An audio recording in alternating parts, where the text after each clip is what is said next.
I know that this will differ for everyone, but in this current tricky climate, is everyone else struggling to get enough work? I have so much that I've been contemplating changing careers. How long do you hold on, hoping things will improve? I know there's no easy answer to this, but it's been having a really strong and lasting negative effect on my mental health. Yeah, that's a tricky one, isn't it? And I empathize, and I think we can all agree that we're all really in similar boats at the moment, and the economy, So firstly, it's great to take solace in the fact that you're not alone with this, and I hope that you have people that are in your network that you can turn to and honestly have these discussions with. For me, my key point or concern is that this is now starting to have an effect on your mental health, and you've got the self-awareness to really see that, and it's starting to cause concern for you. We know that financial stress and stress in general is terrible for us. Also, if we're in a creative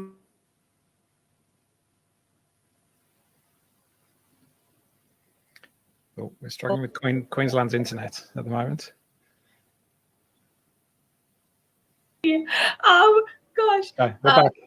I'm back. So, like I was saying, stress is really nasty, and it's terrible for us health-wise. It's terrible for us to also maintain a certain level of creative output if we are in a creative role, and maintaining those relationships as well. So if we're in a management point of view, it can really put a hardship on our ability to maintain those connections and stay actively engaged. So what I would say is, firstly, take care of yourself.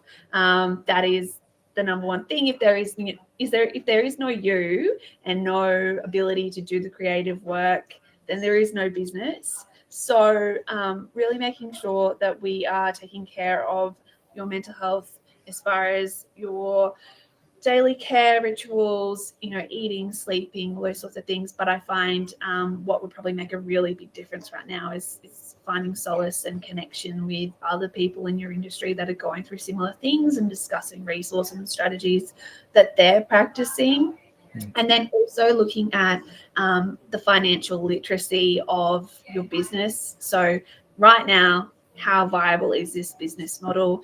Do we need to pivot in to make sure that we are taking care of ourselves at the end of the day? So talking to a financial counsellor. Some states also have financial business advisors as well that you can turn to, and a lot of them are free through different government organizations and things like that. And perhaps looking, do we need to supplement your income by doing some other creative work or freelance work somewhere else, or do we look at getting another gig and building? So I think through having conversations with our network, expressing those hardships, seeing how they've navigated, but also it may also lead to further opportunity as well through word of mouth and things like that. But what I would say is take care of your mental health first, really try and nurture yourself. Try and seek financial advice and see how viable this is and what decisions you need to make, no matter how difficult, to maintain a positive and healthy business, but also a positive and healthy person, and then make those decisions. And they may not sit great with us initially, and they may be really difficult decisions, but that doesn't necessarily mean that they are the wrong ones as well. Some of the best decisions we can make can be difficult, but in the long term, 12 months time, you'll probably be thanking yourself for having these hard conversations, which as creatives, sometimes we don't really like doing. We just really like delivering and doing the creative stuff. But having that healthy financial vision and also taking care of ourselves. Excellent. I think that was coming to an end.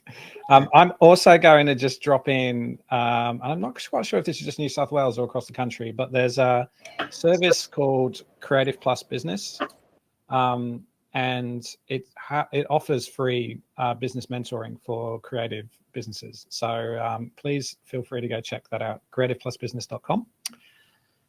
Simon, anything you want to add?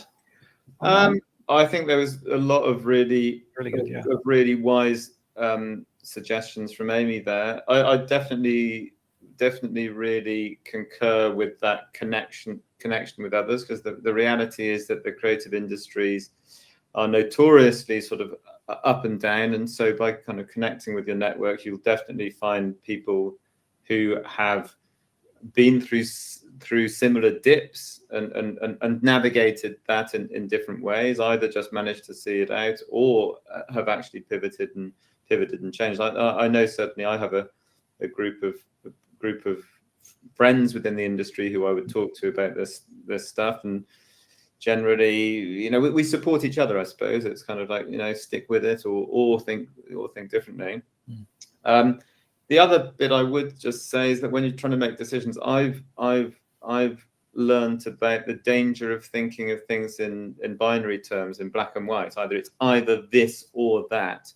And in recent years, I've consciously really focused on the multitude of possibilities, and that sort of freed up my thinking. It's not I'm either doing this or it's the end of the world, or it has to be that. So I'd encourage you to just become conscious of the fact that there's always more than two answers. Yeah, that's really good.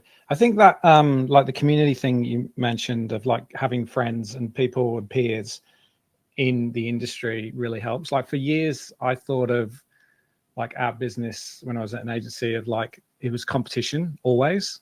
You have to win against all odds, against anyone. Pitches are like, there's only one winner and all this kind of thing.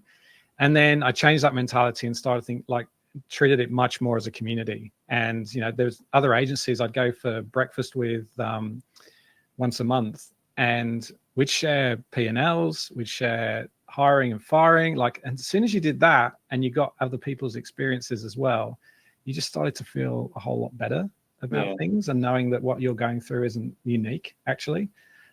So definitely having those conversations really, really helps. That's made me think of just a little anecdote, exactly what you were just talking about. If you're there, seeing other CCOs as competition, and even when you do sort of see them, it's friendly and you get on well, but you never really kind of delve below the surface. And there's actually a well-known CCO who I bumped into over the years quite a lot in the surf in Manly, and it was finally, I think it was the Christmas before last, we bumped into each other in the water and having a chat, and for whatever reason we both sort of admitted that sometimes it's really hard. Rather than just going, how are things? Oh yeah, great, great. We actually kind of, and it was a really nice little sort of pivot in our relationship. Exactly like you said, it felt a whole lot better. Yeah, great. Okay. Amy, how you doing? Hi, apologies. The No, Wi-Fi is busy. I think I'm not sure what's happening, but I'm back. You're back. Good. Okay. All right. Well, I'm going to come to you next. I did notice you put a link into the chat as well around financial counselling. Yes. Yeah. Just going back to our previous one about lack of work, financial hardship, things like that. So financial counselling for yourself, for your business, but also I think with us, like we were saying, having that community, chances are someone's probably in a similar boat. And so referring someone to a financial counsellor, which is a free service through a heap of different nonprofits, depending on where you're living, they can really help you with advocating for different services and help negotiate payment terms and things like that. So just leaning on that sort of financial hardship and stress and stuff, it's a great thing. And it's very different to talk counselling as well. Yes. So. Yeah.